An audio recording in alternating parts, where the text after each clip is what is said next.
Uy, naranasan mo na ba yung mag-lock yung daliri mo? Yung tipong naninigas sa umaga yung daliri tapos parang hindi ba na mabaluktot ng maayos? Baka yung nandito, trigger finger na yan. Kaya ali kayo, pag-usapan natin.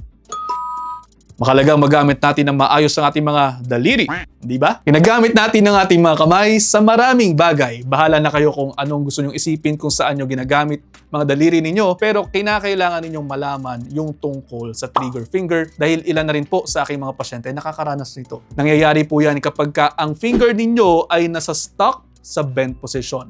Tapos parang hindi nyo na maigalaw.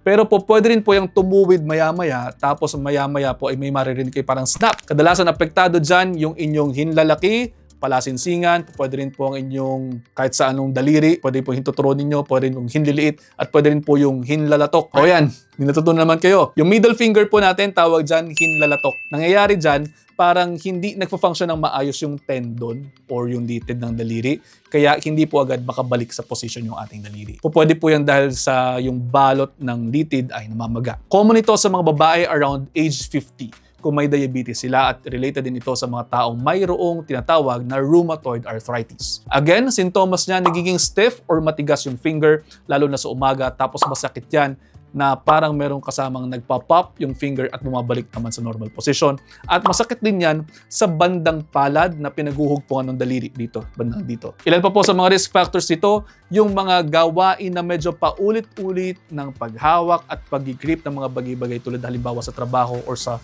hobbies ninyo. At ito po ay pwede pong magdulot ng hirap sa paghawak sa mga bagay-bagay dahil nga hindi na igagalaw ng maayos. Pwede pong magkaroon ng problema sa paglalagay ng mga butones, pwede sa paglalak ng pinto, pwede sa paghawak ng tools at iba pa. Clinical lamang naman po ang diagnosis nito, ibig sabihin titingnan kayo ng inyong doktor, i-assess ng maayos kung kamusta yung range of motion ng inyong mga daliri o yung mga kamay ninyo.